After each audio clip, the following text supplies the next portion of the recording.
மழை விளங்கரப்பின் வான்பேரச்சம் பிள்ளை உயிரில் பெரும்பேரச்சம் வானம் பொய்யாது வளம்பிழை பறியாது நீழ்நில வேந்தர் குற்றம் சிதையாது பத்தினி பெண்டீர் வாழ்ந்த நாடு அகிலும் தேக்கும் மழியா குன்றம் அழகாய் முத்து குவியும் கடல்கள் முகிலும் சென்னல் முழங்கும் நஞ்சை முல்லை காடு மணக்கும் நாடென்றெல்லாம் கவிஞர்களால் பாராட்டப்பட்ட இயற்கையின் தாலாட்டிலே செழித்து கிடந்த தமிழ்நாடு இன்று ஆட்சியாளர்களால் ஆண்டு கொண்டிருந்தவர்களால் இதற்கு முன்பு ஆண்டவர்களால் நடத்தப்பட்ட பல்வேறு தவறுகளால் அந்த இயற்கை வளத்தை பாதுகாக்க முடியாமல் ஓடிவரும் மழை வெள்ளத்தை ஆங்காங்கு தேக்கி வைப்பதற்கு வாய்ப்பில்லாமல் பெருவெள்ளம் சூழ்ந்த இடங்களிலே வீடுகள் இடிந்து தெருக்களும் சாலைகளும் வெள்ளக்காடாகி பரிதவிக்கிற மக்கள் தொற்று நோய்களுக்கு உள்ளாகும் அபாயம் சூழ்ந்து வாழ்நாளெல்லாம் துயரத்துக்கு மத்தியிலேயே பாடுபட்டு நிலத்திலே தங்களுடைய ரத்தத்தை வேர்வையாக கொட்டுகின்ற விவசாய பெருமக்கள் இருதயமெல்லாம் உடைந்து நொறுங்குகின்ற வகையில் மழையில்லாது தவித்தனர், பயிர் வளம் பெறாது தவித்தனர். இன்று ஏற்பட்ட மழை வெள்ளத்தை முறைப்படுத்தி ஆங்காங்கு நீர்நிலைகளை பாதுகாக்காததால் ஆக்கிரமிப்புகள் சூழ்ந்ததால் அதனால் பெருக்கெடுத்தோடிய வெள்ளத்தில் அனைத்து பயிர்களுமே நாசமாகி தன் குடியே மூழ்கி அழிந்து விட்டதை போன்ற துன்பத்திற்கு வேளாண் பெருங்குடி மக்களும் ஆளாகி அனைத்து தரப்பு மக்களும் இதனால் பாதிக்கப்பட்டிருக்கக்கூடிய நிலையில் அரசாங்கம் செய்ய வேண்டியது என்ன, செய்த தவறுகள் என்ன, அது அறிந்து கொள்ள வேண்டிய படிப்பினைகள் என்ன, உடனடியாக தர வேண்டிய நிவாரணம் யாது என்பதை எடுத்துரைப்பதற்காக சுட்டிக்காட்டுவதற்காக மக்கள் நல கூட்டணி தூத்துக்குடி மாநகரில் இந்த அறப்போராட்டத்தை, மக்கள் நலனுக்காக இந்த அறப்போராட்டத்தை ஏற்பாடு செய்து அதிலே பங்கேற்றிருக்கின்ற மார்க்சிஸ்ட் கம்யூனிஸ்ட் கட்சியினுடைய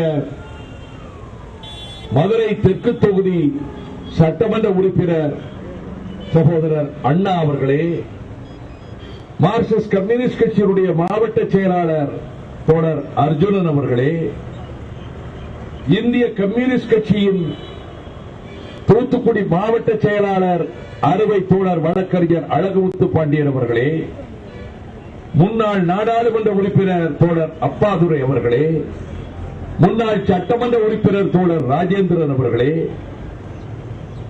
என்னுடைய அருமை சகோதரர் திருமாவளவன் நிறுவிய விடுதலை சிறுத்தைகள் கட்சியின் மாநில துணை பொதுச் செயலாளர் சகோதரர் கலைவேந்தன் அவர்களே, மாநகர் மாவட்ட செயலாளர் சகோதரர் செல்வகுமார், தெற்கு மாவட்ட செயலாளர் அருமை சகோதரர் முரசு தமிழப்பன், வடக்கு மாவட்ட செயலாளர் கதிரேசன், நெல்லை மாவட்ட செயலாளர் கார்த்திக் உள்ளிட்ட என் இனிய சகோதரர்களே, இந்த அறப்போர் ஆர்ப்பாட்டத்தை வெற்றிகரமாக நடத்துவதற்கு மக்கள் நல கூட்டணியின் தோழமை கட்சியினுடைய மாவட்ட செயலாளர்களோடு ஒன்றிணைந்து 24 மணி நேரத்துக்குள் ஏற்றமிகு ஏற்பாட்டை செய்து காட்டியிருக்கிற மறுமலர்ச்சி திராவிட முன்னேற்ற கழகத்தின் தூத்துக்குடி மாவட்ட செயலாளர் என் ஆர்வி ரளவல் வழக்கறிஞர் ஜோயல் அவர்களே, அரசியல் ஆலோசனை குழு உறுப்பினர் கண்ணியத்துக்குரிய நிஜாம் அவர்களே, மீனவனி செயலாளர் நக்கீரன், அவைத் தலைவர் காசிராஜன், மாநில மாணவரணி செயலாளர் அருமை தம்பி தி ராஜேந்திரன் உள்ளிட்ட கூட்டணி கட்சிகளின் முன்னோடிகளே, இதிலே பங்கேற்றிருக்கின்ற செங்கொடி தாங்கியிருக்கின்ற பொதுவுடைமை இயக்க தோழர்களே,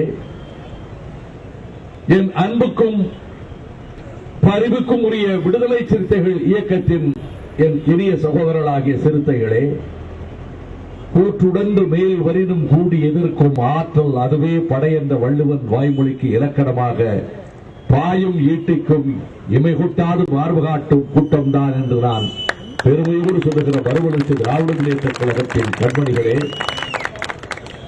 வேளாண் பெருங்குடி மக்களே, தொழிலாளர் தோழர்களே, மீனவ சமுதாய சகோதரர்களே, வணிக பெருமக்களே, பத்திரிகையாளர்களே, தொலைக்காட்சி ஊடக நண்பர்களே, வணக்கம்.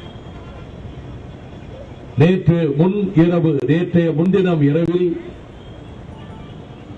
மார்க்சிஸ்ட் கம்யூனிஸ்ட் கட்சியினுடைய மாவட்ட செயலாளரும் இந்திய கம்யூனிஸ்ட் கட்சியுடைய மாவட்ட செயலாளரும் அவர்களுடைய மாநில செயலாளர்களுக்கு தூத்துக்குடி நிலைமையை தெரிவித்த மாத்திரத்தில் மார்க்சிஸ்ட் கம்யூனிஸ்ட் கட்சியுடைய மாநில செயலாளர் என் அன்பு தோழர் ஜெய்ஆர் அவர்களும் இந்திய கம்யூனிஸ்ட் கட்சியுடைய மாநில செயலாளர் தோழர் முத்தரசன் அவர்களும் அதைப் போலவே விடுதலை சிறுத்தைகள் இயக்கத்தினுடைய பொதுச் செயலாளர் என் இனிய சகோதரர் ரவிக்குமார் அவர்களும் தூத்துக்குடியிலே மக்கள் பரிதவித்து கிடக்கிறார்கள். பல தெருக்கள் இன்னும் வெள்ளத்திலே மூழ்கிய வண்ணம் இருக்கின்றன. தொற்றுநோய் பரவுகிற அபாயம் ஏற்பட்டிருக்கிறது. பல்லாயிரக்கணக்கான லட்சக்கணக்கான ஏக்கர் நிலங்கள் பாழாகிவிட்டன. வீடிழந்து அனைத்தையும் இழந்து நிர்கதியாக பலர் தவிக்கிறார்கள். அரசு அலட்சியம் காட்டுகிறது. மத்திய அரசு அனுப்பி வைத்த நிவாரண நிலையங்களை நேரடியாக பாதிக்கப்பட்ட பகுதிகளை பார்வையிட வந்த குழு தூத்துக்குடி மாவட்டத்துக்கு வரவில்லை. பல ஆண்டுகளுக்கு பிறகு முன்பொரு முறை எதிர்பாராத விதத்தில் எங்கோ சுழன்ற சூளை காற்று இந்த தூத்துக்குடி கடற்கரையை தாக்கிய காரணத்தால் இங்கிருந்து செங்கோட்டை வரையிலே ஒரு பேரழிவு 92ஆம் ஆண்டிலே ஏற்பட்டது. அந்த 92ஆம் ஆண்டுக்கு பிறகு பெரும் பாதிப்பு 2015 தான் தூத்துக்குடிக்கு ஏற்பட்டிருக்கின்றது. இது அரசியல் நோக்கத்தோடு நடத்தப்படுகிற ஆர்ப்பாட்டம் அல்ல.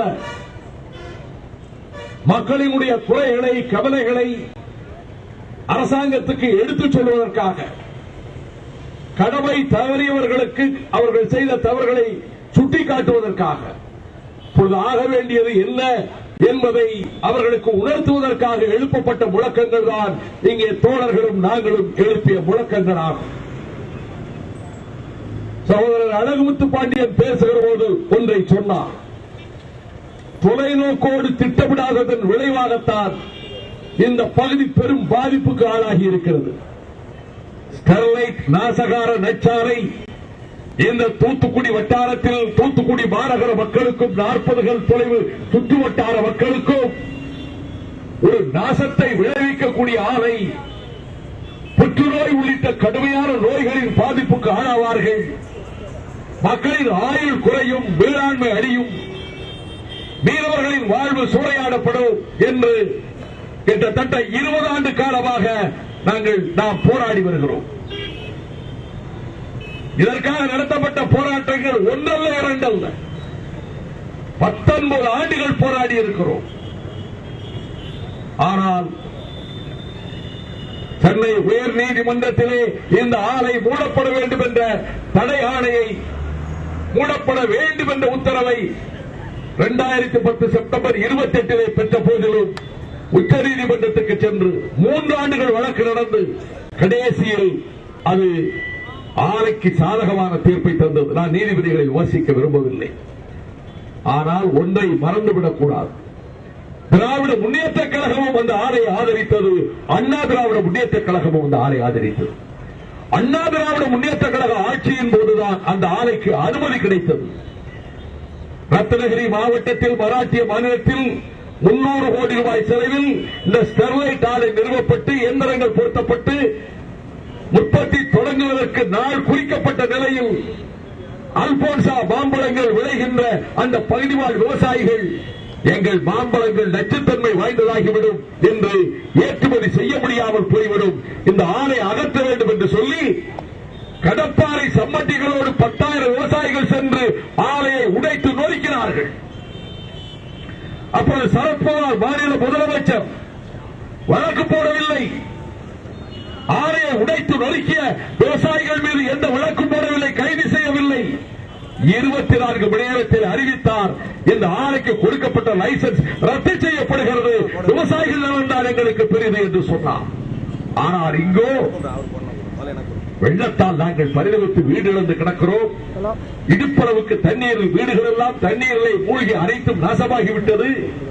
பிள்ளைகளுடைய கல்வி சான்றிதழ்கள் முதற்கொண்டு எல்லாவற்றையும் பறிகொடுத்து விட்டோம் என்ற வேதனையில் அரசாங்கத்துக்கு உணர்த்துவதற்காக சாலையிலே வந்து ஜனநாயக முறைப்படி ஜனநாயக உரிமையின்படி அறப்போர் நடத்தியவர்கள் மீது இங்கே உள்ள ஜெயலலிதா அரசாங்கத்தின் காவல்துறை வழக்கு போட்டதற்கு நான் கடுமையான கண்டனத்தை தெரிவித்துக் கொள்கிறேன். கலகம் செய்தார்களா? நெருப்பு வைத்தார்களா? அரசாங்க சொத்துக்களை சூறையாடினார்களா? தங்கள் துயரத்தை தெரிவிக்க என்ன வழி? சாலையிலே அமர்ந்து தங்களுடைய எதிர்ப்பை காட்டுவதற்கு நாங்கள் பாதிக்கப்பட்டிருக்கிறோம். எங்கள் வீடுகள் தண்ணீரிலே மூழ்கிவிட்டன, எங்கள் உடமைகள் பறிபோய்விட்டன, தொற்றுநோய் பரவுகிறது என்ற நிலையிலே யாரும் தூண்டிவிடவில்லை. இந்த அரசாங்கத்தை எதிர்த்து அரசியல் நோக்கத்தோடு யாரும் மக்களை திரட்டவில்லை. மக்கள் தங்களாகவே இந்த ஆட்சிக்கு ஓட்டு, இந்த கட்சிக்கு ஆளுங்கட்சிக்கு ஓட்டு போட்ட மக்களும் கூட தங்கள் துயரத்தை வெளிப்படுத்துவதற்காக வந்து சாலையிலே அமர்ந்து அறப்போர் வரிகள் நடத்தியதற்கு போடப்பட்ட வழக்குகளுக்கு இந்த அரசாங்கத்தை நான் கடுமையாக கண்டிக்கிறேன். காரணம் என்ன? முதலமைச்சருடைய நடவடிக்கை காவல்துறைக்கு காரணம். அவர் விமர்சனங்களை ஏற்பதில்லை. விமர்சனங்கள் செய்கிறவர்கள் மீது அவர் தாக்குதல் தொடுக்கிறார், கைது செய்வதற்கு உத்தரவிடுகிறார், பொய் வழக்கை போடச் சொல்கிறார், அவதூறு வழக்குகளை ஏவுகிறார். மந்திரிமார்களினுடைய நடவடிக்கைகளை, நடைபெற்ற ஊழல்களை விமர்சனம் செய்த ஆனந்தவர்தன் பத்திரிகை 29 வாரங்கள் மந்திரி தந்திரி என்ற பெயரில் என்ற தலைப்பிலே கட்டுரைகள் வெளியிட்டது. கடந்த ஆட்சியிலும் திராவிட முன்னேற்ற கழக ஆட்சியை பற்றி அது விமர்சனம் செய்தது. 30வது வாரத்தில் என்ன செய்தார் ஜெயலலிதா என்று இந்த 4 ஆண்டு காலத்தில் அவருடைய ஆட்சியினுடைய அலங்கோலங்களை, ஊழல்களை சுட்டிக்காட்டியதற்காக அவதூறு வழக்கு ஆனந்தவர்தன் பத்திரிகை ஆசிரியர் மீது, பதிப்பாளர் மீது, விற்பனையாளர்கள் மீது அவதூறு வழக்கு போட்டது மட்டுமல்ல, அவர்களுடைய முகநூல் பேஸ்புக்கையும் முடக்கிறார்கள். அது மட்டுமல்ல, அதிலே வந்திருக்கக்கூடிய அந்த ஆனந்தவர்தன் பத்திரிகையிலே வந்திருக்கக்கூடிய ஜெயலலிதா அரசை பற்றிய விமர்சன கட்டுரையை துண்டு பிரசுரமாக அச்சிட்டு தினமலர், தினகரன் போன்ற ஏடுகளுக்குள்ளே வைத்து அவர்கள் விநியோகம் செய்கிறார்கள் என்ற செய்தி அது தவறான தகவல் தான். ஆனாலும் கூட அனைத்து பத்திரிகை பார்சல்களையும் பறிமுதல் செய்தார்கள். தினமலர் பத்திரிகை பார்சல்களை. இதுபோன்ற ஒரு அக்கிரமம் இதுவரை நெருக்கடி காலத்தில் தான் நடந்தது. அந்த விமர்சனத்தை சகிக்க அவர் தயாராக இல்லை. ஆத்திரத்தின் உச்சத்துக்கு போயிருக்கிறார். செவிகைப்ப சொற்பொருக்கும் பண்புடை வேந்தன் கவிகை கீழ் தங்கும் உலகு என்றார் வள்ளுவர். நாராசமான காதிலே ஈயத்தை காட்சி ஊற்றுவதைப் போல நாராசமான சொற்களையும் கேட்டு சகித்துக் கொள்ளக்கூடிய மனப்பான்மை உள்ள அரசனுடைய அந்த அரச ஆட்சியில் தான் மக்கள் நிம்மதியாக வாழ முடியும் என்றார். ஆனால் இந்த அரசு அந்த சகிப்புத்தன்மை இல்லாத காரணம் தான் தூத்துக்குடி போலீஸ் கைது செய்ய வழக்கு போடுகிறது. உடனடியாக வழக்குகள் அனைத்தும் திரும்ப பெறப்பட வேண்டும். அதைத்தான் அழகுமுத்து பாண்டியன் சொன்னார். ஸ்டெர்லைட் ஆலையிலே குவிக்கப்பட்ட அந்த கழிவு கருமணல் ஒட்டுமொத்தமாக அங்கே வந்து புதுக்கோட்டை பாலத்தின் பெரும் முக்கால் பகுதியை அடைத்துக் கொண்டு விட வெள்ளம் ஒரு பக்கத்திலே பாய்ந்து வருகிறது. இன்னொரு பக்கத்தில் பல இடங்களில் கடம்பூர் வரையிலே, கயத்தார் வரையிலே அங்கெல்லாம் பெய்த மழையெல்லாம் கோரம்பள்ளம் அந்த ஏரிக்கு வந்து அங்கே இருந்து சரியாக செல்வதற்கு முடியாமல் அந்த உப்பாறு ஓடை ஆக்கிரமிப்புக்கு ஆளாகி அதன் நுழைவாக தண்ணீர் ஊருக்குள்ளே வந்து பெரும் பாதிப்பு ஏற்பட்டிருக்கிறதே. இன்றைக்கு தமிழகத்தினுடைய அவல நிலை ஒரு நாளில் ஏற்பட்டதல்ல. இதற்கு முன்பிருந்த திராவிட முன்னேற்ற கழக அரசும் சரி, இந்த அரசும் சரி, இந்த நீர்நிலைகள் ஆக்கிரமிப்புகளை தடுத்ததில்லை. முன்பு மன்னர்கள் ஆட்சி காலத்தில் ஏரி குளங்களை அமைத்தார்கள், அவர்கள் அணைகளை கட்டினார்கள், கல்லணை கட்டினார் கரிகாலன். 1000 ஆண்டுகளுக்கு பிறகு விஜயநாராயணன் ஏரி என்று வீராணம் ஏரியை அமைத்தார். 18 கிலோமீட்டர் நீளம், 5.5 கிலோமீட்டர் அகலம் ஏரி, வீராணம் ஏரி. அதற்கு 34 கால்வாய்கள். ஆனால் அந்த 34 கால்வாய்கள் வழியாக போற தண்ணீர் 1.5 TMC தேங்கி நிற்க வேண்டும். இன்றைக்கு 1 TMC தான் தண்ணீர் தேங்கி இருக்கிறது. அவ்வளவு ஆக்கிரமிப்புகள், வாய்க்கால் பகுதிகள் எல்லாம் ஆக்கிரமிப்புகள், வீராணம் ஏரிக்குள்ளே ஆக்கிரமிப்புகள். இது அனைத்தும் ஆளுகிற கட்சியை சேர்ந்தவர்கள் செய்த ஆக்கிரமிப்புகள். இதன் விளைவாகத்தான் முன்பு ஏரிகள், குளங்கள், அது போகிற நீர் பாதைகள் எவ்வளவு வெள்ளம் வந்தாலும் இதைவிட முன்புதான் மாதம் மும்மாறி மழை பொழிந்தது. இதைவிட 100 மடங்கு மழை பொழிந்தது. ஊர்கள் அழியவில்லையே, கிராமங்கள் அழியவில்லையே, அப்படி ஒரு செய்தி சரித்திரத்திலே இல்லையே. காரணம், முறையாக குளங்கள் அமைத்து, வாய்க்கால்கள் அமைத்து, ஏரிகளை வைத்து, அந்த நீர்வழி பாதைகளை ஒழுங்காக அமைத்து அதை சென்று கொண்டிருந்தன. ஆனால் அறிவியலும் விஞ்ஞானமும் வளர்ந்திருக்கிற இந்த காலத்தில் எதனால் இந்த அவலநிலை? எல்லாம் நீர்நிலைகளிலே ஆக்கிரமிப்புகள். இந்த ஆக்கிரமிப்புகள் அகற்றப்படவில்லை. ஆபத்து வந்தவுடன் உடனடியாக ஓடி வந்து நாங்கள் நிவாரணம் தருகிறோம் என்று பொருட்களை தருவதும், அதற்கு அவ்வப்பொழுது அள்ளித்தலைத்த அவசர கோலத்திலே தலைவலிக்கு மருந்து கொடுப்பதை போல சொல்லிவிட்டு போய்விடும் பிரச்சனைக்கு தீர்வாக. இங்கே சகோதரர்கள் சொன்னார்கள், அங்கே மக்கள் ஓடை அது அமைக்கப்பட்ட போது திரேஸ்புரத்திலே இருந்து 3ஆம் மைல் வரைக்கும் தான் அமைக்கப்பட்டதே தவிர அங்கிருந்து கோரம்பள்ளம் வரை அமைக்கப்படவில்லை. திராவிட முன்னேற்ற கழக அரசு அமைத்த போதும் முதலில் செய்யப்பட்ட அந்த வரைபடத்தின் அளவோடு அமைக்கப்படவில்லை. குறுகலான அளவிலே அமைக்கப்பட்டது. அதுவும் முற்றுப்பெற இந்த ஆட்சி வந்ததற்கு அது முற்றுப்பெறவில்லை என்பதை குறிப்பிட்டார்கள். அதை போல அங்கே உப்பாறு ஓடையில் போகிற ஆக்கிரமிப்புகள் காரணமாக தண்ணீர் போய் சேர வழி இல்லை. இந்த குறைபாடுகள் காரணமாக இவ்வளவு பெரிய பாதிப்பு ஏற்பட்டிருக்கின்றது. மக்கள் ஓடை, அதாவது மக்கள் ஓடையை சீரமைக்க வேண்டும் என்பது மட்டுமல்ல, கொம்பாடியிலே அணை கட்ட வேண்டும் என்ற கோரிக்கையை நம்முடைய தோழர்கள் சொன்னார்கள். இந்த ஆட்சியினுடைய அஸ்தமன காலம் நெருங்கிவிட்டது. அவர்கள் இருக்கக்கூடிய நிலைமையை சரி செய்வதற்கே முடியாது. அவர்கள் அணை கட்டுவதற்கு அவர்களுக்கு வாய்ப்பே கிடையாது. இந்த தேர்தலோடு இந்த ஆட்சிக்கு ஒரு முற்றுப்புள்ளியை மக்கள் வைப்பார்கள். இதே குற்றச்சாட்டுக்கு ஆளாகி இருக்கக்கூடிய முன்னைய ஆட்சியை வரவிட மாட்டார்கள். பள்ளிகள் சொல்லுங்க, கோஷம் போட்டபோது சொன்னார்கள், மது போதையிலே தள்ளாடுது தமிழகம், டாஸ்மாகிலே தள்ளாடுகிறது தமிழகம் என்று தம்பிவார்கள் முழக்கம் அளிக்கிறார்கள். தாயை தெய்வமாக போற்றுகிற நாடு, பெண்களை தெய்வமாக போற்றுகிற நாடு. ஆனால் அந்த பெண்ணினத்தினுடைய நமது மழலை பிள்ளைகள், வளரும் தளிர்கள் பள்ளிக்கூடத்திலே மது அருந்தி பயங்கி வாந்தி எடுத்தது என்ற செய்தி இருதயத்தை பிளக்கவில்லையா? ஒவ்வொரு தாயும் தகப்பனும் நினைக்க வேண்டும், இந்த நகரத்தின் வழியாகத்தான் நான் ஏறத்தாழ 1200 கிலோமீட்டர் நடந்திருக்கிறேன். ஊரிலே தொடங்கி இந்த தூத்துக்குடி வழியாக மதுரைக்கு சென்று, பின்னர் கோவளத்திலே தொடங்கி காஞ்சி மறைமலைநகர் வரையிலே நடந்து, பொள்ளாச்சியிலே தொடங்கி அனைத்து பகுதிகளுக்கும் சென்று ஈரோட்டிலே போய் நிறைவு செய்த 1200 கிலோமீட்டர் நடைபயணத்தில் நான் எந்த இடத்திலும் கட்சியை பேசவில்லை, ஓட்டு கேட்கவில்லை, மறுமலர்ச்சி திராவிட முன்னேற்ற கழகத்துக்கு ஆதரவு தாருங்கள் என்று எந்த இடத்திலும் நான் சொல்லவில்லை. பிரம்மாண்டமான கூட்டம் கோயில்பட்டியில் நடந்தது. நீங்கள் யாருக்கு வேண்டுமானால் ஓட்டு போட்டுக் கொடுங்கள் என்று சொன்னேன். அன்றைக்கு எந்த இடத்திலும் அரசியல் நோக்கத்தோடு நான் பார்க்கவில்லை. நாள்தோறும் லட்சக்கணக்கான மக்களை சந்தித்தேன்.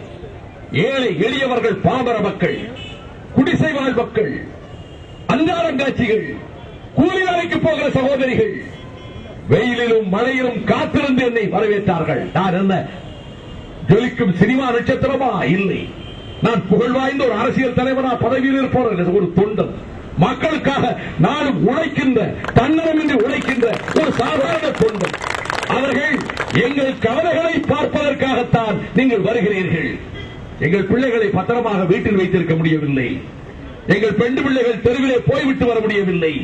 நாங்கள் வேலைக்கு போகிறது, வீட்டிலே பெண் பிள்ளை, பருவமடைந்த பெண் பிள்ளை பத்திரமாக இருப்பானா என்பதற்கு நம்பிக்கை இல்லை. அந்த அளவுக்கு இந்த குடிபோதையிலே அத்தனை பேர் வாழ்வும் சூறையாடப்படுகிறது என்று ஆயிரக்கணக்கான சம்பவங்களை சொல்லிக் கொண்டு போறோம். ஏறம்மா இந்த வெயிலில் இப்படி நிற்கிறீர்கள், நெருப்பு வெயிலில் என்று 1 மணி 1:30 மணிக்கு அந்த வெயிலில் நிற்கிற ஏழை தாய்மார்களிடம் கேட்கிற போது அவர்கள் என்ன சொன்னார்கள் தெரியுமா? இந்த வெயிலில் நடந்து வர்றதை பார்த்தா பெத்த தாய் வயிறு எப்படி மனசு கஷ்டப்படும், உங்க பெத்த தாய் எவ்வளவு வருத்தப்படுவாங்க, அதை நினைச்சு நாங்க, நீங்க எங்களுக்காக தான் நடக்கிறீங்க, எங்க கண்ணீரை தொடக்கத்தான் நடக்கிறீங்க, அதனாலயே உங்களை பார்த்து எப்படியாவது சாராய கடையை மூட சொல்லுங்க, டாஸ்மாக் கடையை மூட சொல்லுங்க. ஆகவே இரண்டு ஆட்சிகளும் மதுவின் வருமானத்தை கொண்டு தமிழகத்தை பாழ்படுத்தி நாசப்படுத்தி விட்டன. மக்களை ஏமாற்ற முடியாது. மக்களிடத்திலே திடீரென்று வந்து சந்தித்து நாங்கள் புதிதாக நாங்களும் மதுவிலக்கை கொண்டு வருவோம் என்றால் மதுவை கொண்டு வந்து நாட்டை நாசப்படுத்தியதிலே இரண்டு கட்சி தலைமைக்கும் பங்கு உண்டு. அண்ணா மறைந்த பிறகு காமராஜர் மதுவை கொண்டு வந்தாரா? அண்ணா மதுவை கொண்டு வந்தாரா? அதற்கு பிறகு நடைபெற்ற இந்த தொடர் ஆட்சிகளிலே தமிழகம் பாழாகி கிடக்கிறது. இப்பொழுது இந்த மழை வெள்ளத்திலே பாதிக்கப்பட்ட பல்வேறு பகுதிகளில் இருக்கக்கூடிய மக்களுக்கு நிவாரணம் தர வேண்டும்.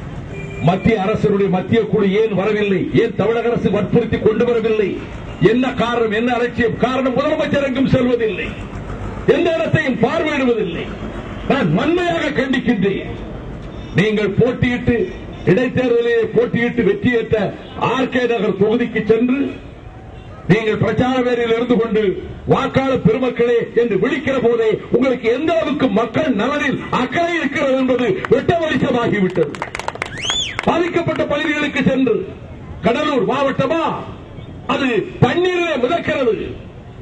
நாங்களும் மார்க்சிஸ்ட் கட்சி, இந்திய கம்யூனிஸ்ட் கட்சி, விடுதலை சிறுத்தைகள் கட்சி, மறுமலர்ச்சி திராவிட முன்னேற்ற கழகத்தினுடைய முன்னோடிகளும் இரவு பகலாக சென்றோம். சகோதரர் திருமாவளவன் அவர்களும், ஜிஆர் அவர்களும், முத்தரசர் அவர்களும், பாலகிருஷ்ணன் அவர்களும் ஊர் ஊராக சென்றோம். அந்த பகுதி மக்களுடைய துயரத்தை பார்த்தோம். இவ்வளவு துன்ப துயரமும் ஏற்பட்டிருக்கிற பொழுதும் முதல்வர் வரவில்லை என்கிற பொழுது யாருக்கு அக்கறை இருக்கிறது? அமைச்சர்கள் சாலை விட்டு கீழே இறங்குவதில்லை.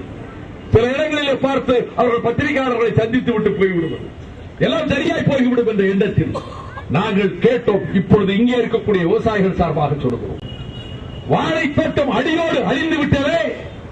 அந்த ஒரு ஏக்கரில் அவர் குறைந்தது 2.5 லட்சம் ரூபாய் வருமானம் கிடைக்கும் என்று நம்பிக்கொண்டிருந்தானே, போட்ட முதலுக்கு பலன் கிடைக்கும், லாபம் கிடைக்கும் என்று நினைத்தாரே, அத்தனையும் போய்விட்டது. அதனால் தான் நாங்கள் கேட்கிறோம், வாழை தோட்டமா 1.5 லட்சம் ரூபாய் நாங்கள் கடலூரிலும் இதைத்தான் வைத்தோம். மக்கள் நல கூட்டணி சார்பில் ஒரு ஏக்கருக்கு 1.5 லட்சம் ரூபாய் நீ இழப்பீடு தர வேண்டும், முறையாக கணக்கெடுத்து. நெற்பயிரா அனைத்து பாழாகிவிட்டது, போட்ட முதலெல்லாம் போய்விட்டது.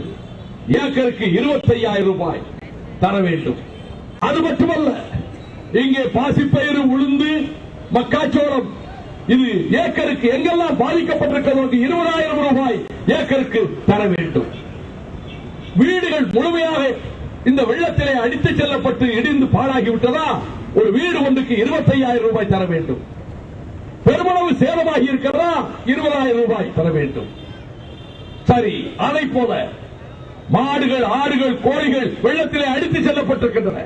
முறையாக கணக்கெடுத்து மாட்டுக்கு 50,000 ரூபாய், ஆட்டுக்கு 10,000 ரூபாய், கோழிக்கு 500 ரூபாய். இது நாங்கள் 4 கட்சிகளும் சேர்ந்து ஆலோசித்து முன்வைத்த கோரிக்கை மனு.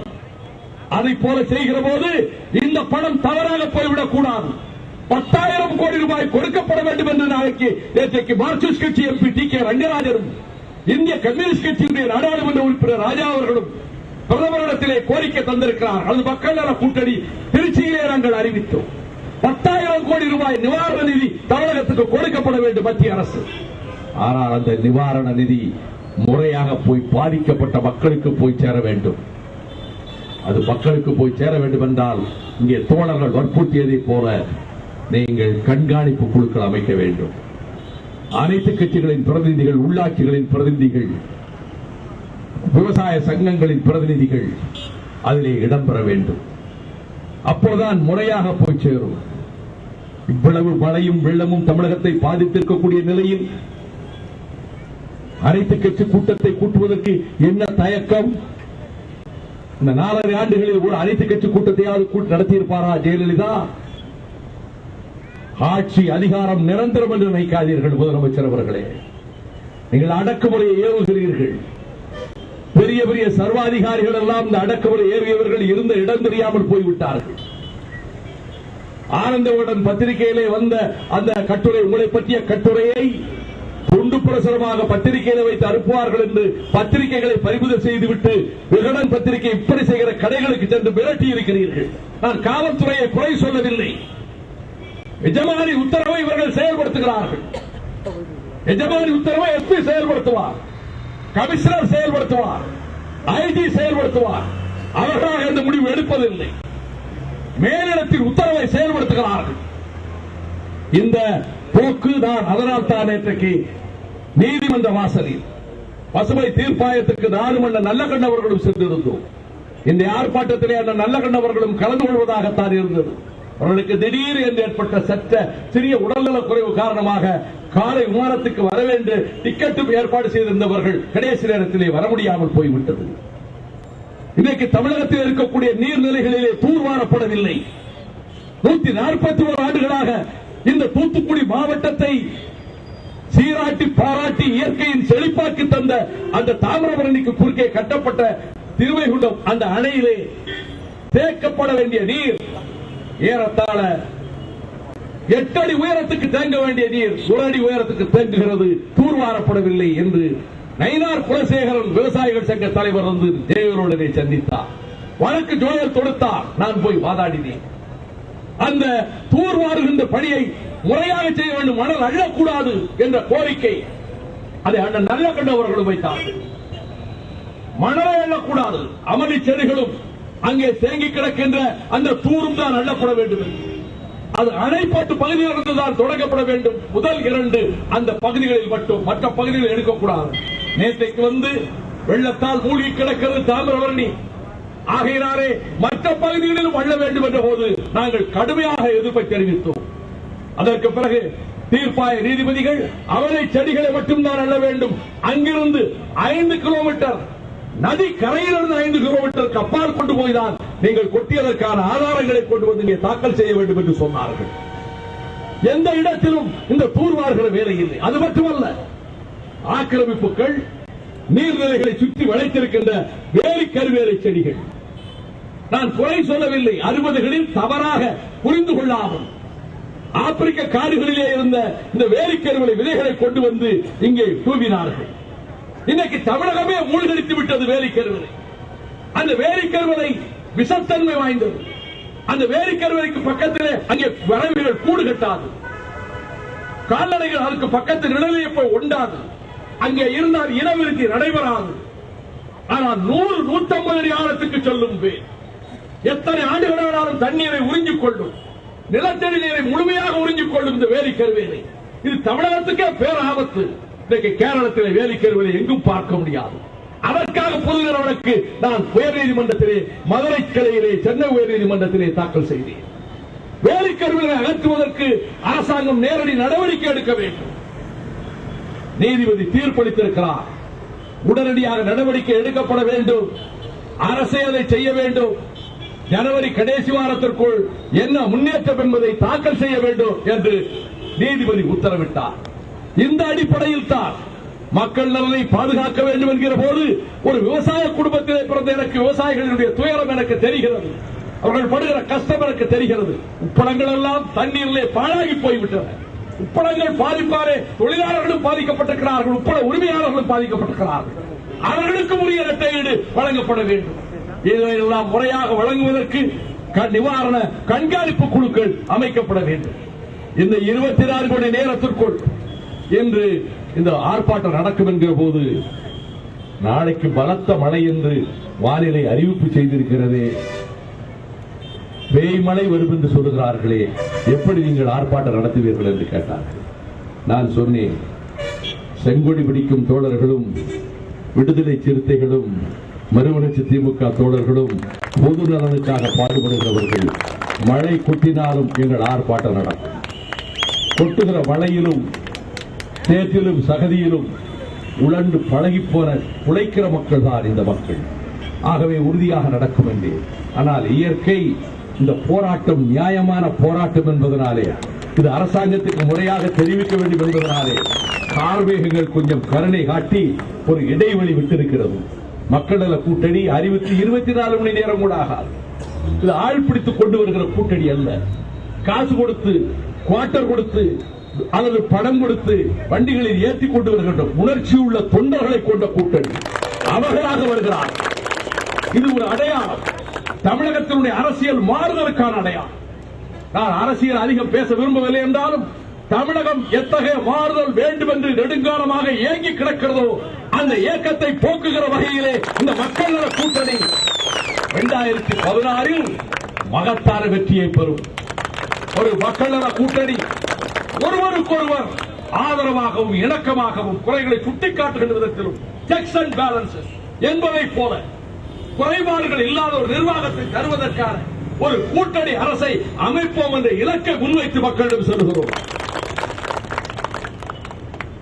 திராவிட முன்னேற்ற கழகம், அண்ணா திராவிட முன்னேற்ற கழகம் மட்டும்தான் மாறி மாறி ஆட்சிக்கு வர முடியும் என்று சொன்னார்களே, அந்த பார்முலா உடைபட்டு போகும். அதற்கு ஒரு காலத்தை எதிர்பார்த்துக் கொண்டிருந்தார்.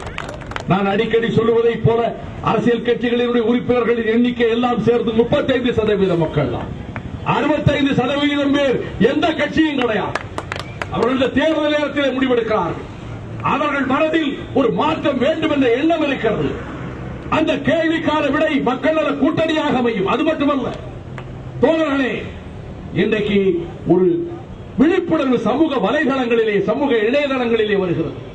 எந்த கட்சியும் சேராத இளைஞர்கள், இளம் பெண்கள், மாணவர்கள் அவர்கள் தங்களுடைய வலைதளத்தை, முகநூலை, ட்விட்டரை பயன்படுத்துகிறார்கள். வினாடிக்கு வினாடி மின்னல் வேகத்தில் செய்திகள் பரவிக்கொண்டே இருக்கின்றன. கோடிக்கணக்கான மக்களை எட்டுகின்றன. அவர்கள் மத்தியில் ஒரு மௌன புரட்சி நடைபெற்றுக் கொண்டிருக்கிறது. அது கண்ணுக்கு தெரியாத சக்தி. அந்த கண்ணுக்கு தெரியாத அமானுஷ்யமான சக்தியின் மனதில் மக்கள் நல கூட்டணி இடம்பெற்றிருக்கிறது. ஆகவே இந்த மக்கள் நல கூட்டணி அந்த அப்படிப்பட்ட இளைஞர்கள் வீட்டுக்கு போய் சொல்லுவார், அந்த பிள்ளை இம்முறை ஒரு மாறுதல் வரட்டும், மக்கள் நல கூட்டணிக்கு ஒரு வாய்ப்பு கொடுக்கப்பட வேண்டும். பிள்ளை சொல்லுகிறானே, அவனுக்குத்தான் உலக விஷயம் தெரியும், தாயும் தந்தையும் ஏற்றுக்கொள்வார்கள். மகள் சொல்லுகிறாளே, ஏற்றுக்கொள்வார்கள். ஒரு காலத்தில் பேரறிஞர் அண்ணா அவர்கள் தொடங்கிய திராவிட முன்னேற்ற கழகம் எப்படி வீடுகளில் ஊடுருவியது என்றால், ஊருக்கு 2 பிள்ளைகள் படிக்க போன பிள்ளைகளுக்கு மனதிலே பட்டவுடன் அவர்கள் வந்து சொல்ல ஆரம்பித்தார்கள். அதை போல எந்த அரசியல் கட்சியிலும் இல்லாத இளையோர் சக்தி, மாணவர்கள் சக்தி, வலைதளத்தின் மூலம், சமூக வலைதளத்தின் மூலம் கருத்துக்களை பரப்புகிற அந்த மாபெரும் வல்லமை உள்ள அந்த அமைப்பின் மனதில் மக்கள் நல கூட்டணி இருக்கிறது. நாங்கள் குறைந்தபட்ச செயல் திட்டத்தை முன்வைத்திருக்கிறோம். இதுவரை உண்டா தமிழ்நாட்டில் எந்த கூட்டணியாவது நாங்கள் இன்னென்ன காரியங்களை செய்வோம், வேளாண் துறையில், மீனவர்களுக்கு, விவசாயிகளுக்கு, தொழிலாளர்களுக்கு, சமூக கல்வி பொருளாதார துறையில் நாங்கள் என்னென்ன காரியங்களை செய்வோம் என்று ஒரு குறைந்தபட்ச செயல் திட்டத்தை வகுத்து ஒரு கூட்டணி அமைந்த வரலாறு தமிழ்நாட்டில் கிடையாது. அந்த புதிய வரலாறை தொடங்கி வைத்தது மக்கள் நல கூட்டணி தான். அது மட்டுமல்ல, கூட்டணி கட்சிகளுக்குள்ளே ஒருங்கிணைப்பு பெரும்பாலும் வருவதில்லை. ஆனால் தமிழக வரலாற்றிலேயே இதுவரை இல்லாத ஒன்றாக 4 கட்சிகளினுடைய தமிழகத்தில் அனைத்து மாவட்ட செயலாளர்களின் கூட்டத்தை 2 நாட்களுக்கு முன்னர் திருச்சியிலே நடத்தினோம். அவ்வளவு வெற்றிகரமாக நடைபெற்றது. ஆகவே தோழர்களே, மக்கள் பிரச்சனைகளுக்காக போராடுவோம், மக்கள் நலனுக்காக போராடுவோம், விவசாயிகளின் வெளிநீரை துடைப்பதற்காக போராடுவோம், தவறுகளை சுட்டிக்காட்டுவோம், அக்கிரமம் நடந்தால் போராடுவோம், அடக்குமுறைக்கு அஞ்ச மாட்டோம், காவல்துறையினுடைய அடக்குமுறைக்கும் அஞ்ச மாட்டோம். நாம் வன்முறையில் ஈடுபடவில்லை, நாம் அறவழியில் போராடுகிறோம், ஜனநாயக வழியிலே போராடுகிறோம். அந்த அடிப்படையில் தான் தூத்துக்குடியில் இந்த நடைபெறுகிற இந்த போராட்டம் அரசாங்கத்தின் செவிகளிலே விழட்டும். மாவட்ட ஆட்சித்தலைவர் தலைமைக்கு தெரிவிக்கட்டும். காவல்துறையினர் போட்ட வழக்குகளை திரும்ப பெறட்டும். நிவாரணத்தை முறையாக நிவாரண குழுக்களை அமைத்து பாதிக்கப்பட்ட மக்களுக்கு நிவாரணம் வழங்கட்டும். தேங்கி கிடக்கிற தண்ணீரை முற்றாக வெளியேற்றுவதற்கு நீரேற்று எந்திரங்களை ஏன் உடனடியாக மாநகராட்சி நிர்வாகம் ஏற்பாடு செய்யவில்லை? வேளா மக்கள் எழுப்புகிற கேள்விகள், இந்த கேள்விகளுக்கு அவர்கள் பதில் சொல்வதற்கு திராணியற்று போயிருக்கிறார். ஆகவே மக்களின் துயரத்தில் பங்கெடுத்து அந்த துன்பத்தை போக்க வேண்டும் என்ற தூய நோக்கத்தோடு இந்த போராட்டத்தில் ஈடுபட்டிருக்கக்கூடிய மக்கள் நல கூட்டணியினுடைய அனைத்து சகோதர சகோதரிகளுக்கும் நான் ஒருங்கிணைப்பாளர் என்ற முறையில் என் மனம் நிறைந்த நன்றியை தெரிவிக்கிறேன். தூத்துக்குடி மாவட்டம், குறிப்பாக தூத்துக்குடி மாநகரம் மழை பெருவெள்ளத்தால் பெரும் சேதத்துக்கு ஆளாகி இருக்கிறது. லட்சக்கணக்கான மக்கள் பாதிக்கப்பட்டார்கள். பல்லாயிரக்கணக்கான மக்கள் குடும்பங்கள் பாதிக்கப்பட்டன. வீடுகள் அடித்து செல்லப்பட்டன. லட்சக்கணக்கான ஏக்கர் நிலங்களிலே விவசாயிகள் அனைத்தையும் பறிகொடுத்திருக்கிறார்கள். அரசாங்கம் தக்க நடவடிக்கை எடுக்கவில்லை, முன்னெச்சரிக்கை நடவடிக்கை எடுக்கவில்லை. 8 நாட்களாகியும் பல இடங்களிலே தேங்கி நிற்கிற தண்ணீர் அகற்றப்படவில்லை. அதை தண்ணீர் நீரேற்று எந்திரங்களை உடனடியாக ஏற்பாடு செய்து நீரேற்றுவதற்கான ஏற்பாடுகளை செய்யவில்லை. இதற்கு முன்னைய அரசும் இந்திய அரசும் அவர்கள் ஊக்குவித்த நீர்வழி ஆக்கிரமிப்புகள் அவர்களுடைய விளைவாகத்தான் இவ்வளவு பெரிய சேதம் ஏற்பட்டிருக்கிறது. இங்கே குறிப்பிட்டதை போல அங்கே அவர்கள் மக்கள் ஓடை திமுக அரசு கொண்டு வந்ததாக சொன்னார்கள். அது திட்டமிட்டவாறு அந்த முதலில் சொல்லப்பட்ட வரைபட அளவிலே அது அமைக்கப்படவில்லை. பிறகு 3ஆம் மைலுக்கு அப்பால் அங்கே இருந்து கோரம்பள்ளம் வரையிலும் அமைக்கப்பட வேண்டிய அதிமுக அரசிலே முற்றாக நின்று போனது. அதே போல உப்பாறு ஓடையிலே ஆக்கிரமிப்பு காரணமாக பெருகி வந்த கோரம்பள்ளத்திலிருந்து வெளியேறிய தண்ணீர் போகிற பகுதி உள்ளே சரியாக போக முடியாமல் ஊருக்குள் வந்தது. பெருமளவு தண்ணீர் கடலிலே போய் வீணானது. ஆகையினால் தான் கொம்பாடியிலே ஒரு அணைக்கட்டு தேவை என்ற கோரிக்கையையும் இந்த மக்கள் நல கூட்டணி வைத்திருக்கின்றது. அரசாங்கம் வழங்குகின்ற நிவாரணம் ஒரு ஏக்கர் நிலத்து நஞ்சை நிலம் என்றால் நெல் பயிருக்கு 25,000, வாழைக்கு 1.5 லட்சம். அதை போல இங்கே பயிறு, பாசிப்பயிறு, உளுந்து, அதை போல மக்காச்சோளம் இதற்கு ஏக்கருக்கு 20,000 வழங்கப்பட வேண்டும். முற்றாக சேதமாக இடிந்து போன வீடுகளுக்கு ஒரு வீட்டுக்கு 25,000, ஓரளவு சேதப்பட்ட வீடுகளுக்கு வீட்டுக்கு 20,000, வெள்ளத்தில் அடித்து செல்லப்பட்ட மாடுகளுக்கு மாட்டுக்கு 50,000, ஆட்டுக்கு 10,000, கோழிக்கு 500. இவையெல்லாம் ஏற்கனவே மக்கள் நல கூட்டணி நாங்கள் நன்கு எல்லோரோடும் கலந்து ஆலோசித்து அரசாங்கத்துக்கு முன்வைத்த கோரிக்கையாகும். அதை செய்வதற்கு நிவாரண குழுக்களுக்கு கண்காணிப்பு குழுக்கள் அமைக்கப்பட வேண்டும். மத்திய அரசினுடைய மத்திய குழு வராதது கண்டனத்துக்குரியது. அதை செய்ய தவறியது தமிழ்நாடு அரசு. இங்கே கொண்டு வந்து இந்த பகுதிகளை காட்பதற்கு அவர்கள் கண்டிப்பாக வர வேண்டும் என்று சொன்னால் மறுத்துவிட்டு போய்விடுவார்களா? அவ்வளவு அலட்சிய போக்கு. ஆகவே அரசாங்கத்தின் போக்கை கண்டிக்கிறோம். இன்னும் தண்ணீர் தேங்கி இருக்கக்கூடிய இடங்களில் தொற்று நோய்கள் பரவுகிற ஆபத்து இருக்கிறது.